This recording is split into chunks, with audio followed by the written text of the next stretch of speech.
চূড়ান্ত অৰাজকতাৰে চলিছে মাজুলীৰ লোহিত খাবলো অঞ্চলৰ একাংশ বিদ্যালয়। অঞ্চলটোৰ একাংশ বিদ্যালয়ৰ শিক্ষক বদলীকৰণতো চূড়ান্ত বৈষম্যৰ অভিযোগ। সমল কেন্দ্ৰৰ সমন্বয়কক ঘেৰাও কৰি ৰাইজৰ জবাবদিহি।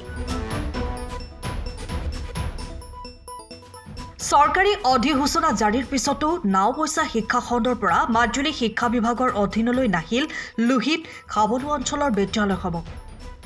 এক প্ৰভাৱশালী চক্ৰৰ ৰক্ষণাবেক্ষণৰ ফলতেই নিৰ্দেশ কাৰ্যকৰী নোহোৱাৰ অভিযোগ।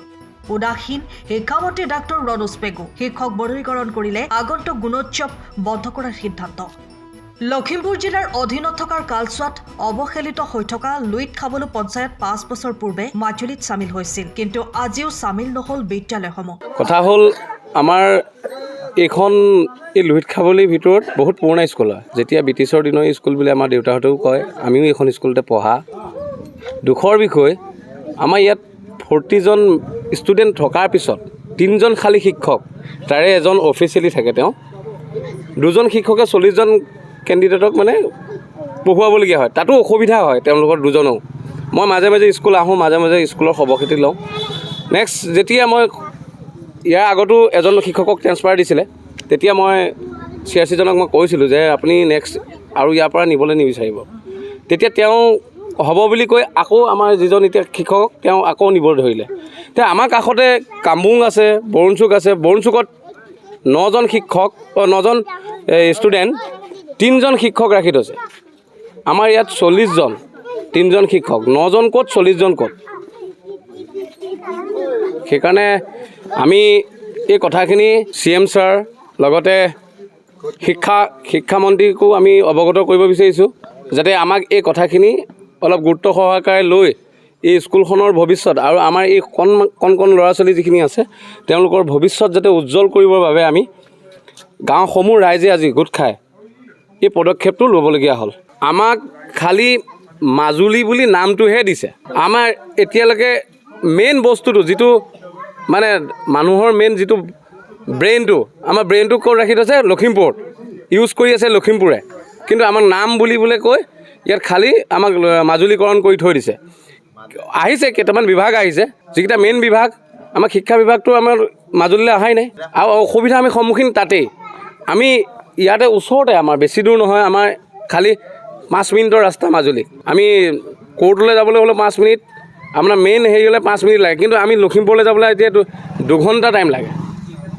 আমাক নামত হিচাপে মাজুলীকৰণ কৰিলে, কিন্তু আমাক কামখিনি মাজুলী হিচাপে নহ'লে, যাৰ ফলত চূড়ান্ত অৰাজকতা দেখিবলৈ পোৱা গৈছে। লোহিত খাবলো অঞ্চলটো এতিয়া মাজুলী জিলাৰ অন্তৰ্গত হোৱাৰ পৰিপ্ৰেক্ষিতত মাজুলী জিলা প্ৰশাসনে জাৰি কৰা সকলো সিদ্ধান্ত অঞ্চলটোতো কাৰ্যকৰী হয়। বিশেষকৈ মাজুলী জিলা প্ৰশাসনে পৰিস্থিতি সাপেক্ষে জৰুৰী কিবা জিলাখনত বন্ধ ঘোষণা কৰিলে লোহিত খাবলো অঞ্চলটোৰ অন্যান্য কাৰ্যালয় বন্ধ হৈ পৰে যদিও অঞ্চলটোৰ বিদ্যালয়সমূহ বন্ধ হ'বনে নাই সেই লৈ বিপাঙত পৰে শিক্ষকসকল। সন্দেহৰ মাজতে শেহতীয়াকৈ অঞ্চলটোৰ শিক্ষক বদলীকৰণৰ ক্ষেত্ৰত নাওবৈচা শিক্ষা খণ্ডৰ অধীনত ওলোৱা কিছুমান শিক্ষক বদলিৰ নিৰ্দেশনাত এতিয়া অঞ্চলটোৰ লোক জাঙুৰ খাই উঠিছে। ট্ৰেন্সফাৰ নাই, এইটো অকল বিঅ' ছাৰে মানে গুণোৎসৱটো চলাবৰ কাৰণে যদি এজনী টিচাৰ আছিল, এইটো তেওঁ 20টা অকল ইয়াতে বুলি নহয় 20জন স্কুলৰ ছিংগুল টিচাৰ য'ত আছে গুণোৎসৱটো চলাবৰ কাৰণে এইটো তেওঁ মানে টেম্পৰৰী অৰ্ডাৰ এটা দিছিল আৰু আমাক কৈছিল যে গুণোৎসৱ মানে শেষ হ'ব, তেওঁলোকে নিজৰ নিজৰ হেৰিয়ত ঘূৰি যাব। ইয়াৰ আগতেও এজন শিক্ষকক দুবাৰকৈ ইয়াৰ পৰা বদলি কৰিবৰ বাবে তাই সেই সময়ত মই নাছিলোঁ।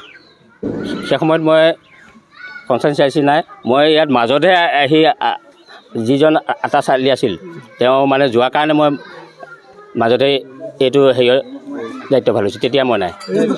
বৰুণচুক স্কুলত বৰ্তমান 12জন আছে, মাষ্টৰ টিউটৰ সৈতে 3জন আছে, কিন্তু ডাইচত মানে এতিয়া গম পালোঁ এজন যিটো হেডমাষ্টৰ দায়িত্ব লৈ আছে তেওঁ আছিলে কলানী, মানে সেই যাৰ কাৰণে তাত শ্ব' হোৱা নাছিল বিঅ' তাত গম পোৱা নাই। মই গ'লে পাওঁ 12জনে পাওঁ, ডাইচত 12জনে আছে। 12জনে আপোনালোকৰ যিটো পাইছোঁ মই ডাইচত কাম কৰাটো 12জনে পাইছোঁ। 12জনে তেওঁলোকে আধাৰ দিছে। আধাৰ দিয়াৰ পিছত মই আনৰ স্কুলত আছে কেনেকৈ গম পাম? এই স্কুলখনত যিটো বৈষম্যমূলক যিটো আচৰণ চলি আছে, সেই আচৰণৰ সম্পৰ্কত মই আজি নিজে বৰ দুখিত।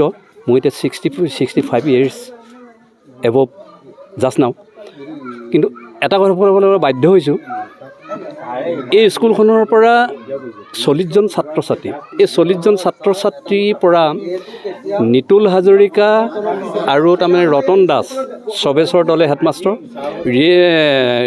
সবেশ্বৰ দলে নিতুল হাজৰিকাক দুবাৰকৈ ট্ৰেন্সফাৰ কৰিছে আৰু এতিয়া ৰতন দাসক দুবাৰকৈ ট্ৰেন্সফাৰ কৰিছে। হুৱেৰ ইজ ওচৰৰ কাষৰ যিখিনি স্কুল আছে তাত এনৰলমেণ্টটো ইমানেই কম, তাৰমানে য'ত 12জন আছে বুলি এতিয়া কৈছে CRC মূৰে, তাৰে 6জন মানে হামিংবাৰ্ডত আছে। হামিংবাৰ্ডত থাকি পেলাই ইয়াত ৰেচনটো খাই আছে, ৰেচনটো খাই পেলাই এনৰলমেণ্টটো দি থৈ দিছে। তাত 3জন শিক্ষক তাৰ পৰা তালৈ এডজাষ্টমেণ্ট কৰা নাই, কিন্তু ইয়াৰ পৰা 40জন শিক্ষকক তাৰমানে ট্ৰেন্সফাৰ কৰিছে। আৰু এইখন মানে ঐতিহাসিক স্কুল, ইয়াতে মানে 1926 চনৰ স্থাপিত স্কুল। এই স্কুলখনৰ পৰা ইমান এটা হেমাহি বৈষম্যমূলক স্থিতি গ্ৰহণ কৰিছে, সেইকাৰণে বহুত দুখ লাগিছে। আৰু আপোনালোকৰ মিডিয়াৰ জৰিয়তে মই মুখ্যমন্ত্ৰীলৈ এটা কথাই আহ্বান জনাম যে তাৰমানে আমাৰ লখিমপুৰৰ পৰা ইয়ালৈ আহি মানে বিভাগীয় কৰ্তৃপক্ষই জমিন কৰিবলৈ অসুবিধা হয়, কিন্তু আমাৰ ইয়াত যেতিয়া আমাৰ ডিষ্ট্ৰিক্ট তাৰমানে ঘোষণা হোৱাৰ পাছতো আমাৰ এই এডুকেশ্যন ডিপাৰ্টমেণ্টটো তালৈ নিয়া নাই কিয়? অতি পলমে আমাৰ এই এডুকেশ্যন ডিপাৰ্টমেণ্টটো মাজুলীৰ সংৰক্ষণ কৰক, তাৰ বাবে মুখ্যমন্ত্ৰীলৈ মই অনুৰোধ জনাইছোঁ। আৰু দ্বিতীয়তে এটা কথাই মই কৈছোঁ যে আমাৰ ৰতন দাসক যদি আমাৰ এই বিদ্যালয়খনত নাৰাখে, তেতিয়াহ'লে আমি আগন্তুক গুণোৎসৱ আমি বৰ্জন কৰিবলৈ আমি বাধ্য হ'ম। আৰু যদি অফিচাৰো যদি আহে, বিভাগীয় কৰ্তৃপক্ষও যদি আহে, তেতিয়াহ'লে আমি কৰ্তৃপক্ষকো ইয়াত সোমাবলৈ আমি নিদিওঁ, আমি ৰাইজে। সময়ৰ খবৰ সময়ত পাবলৈ ফ'ল' কৰক টাইম অফ আছাম।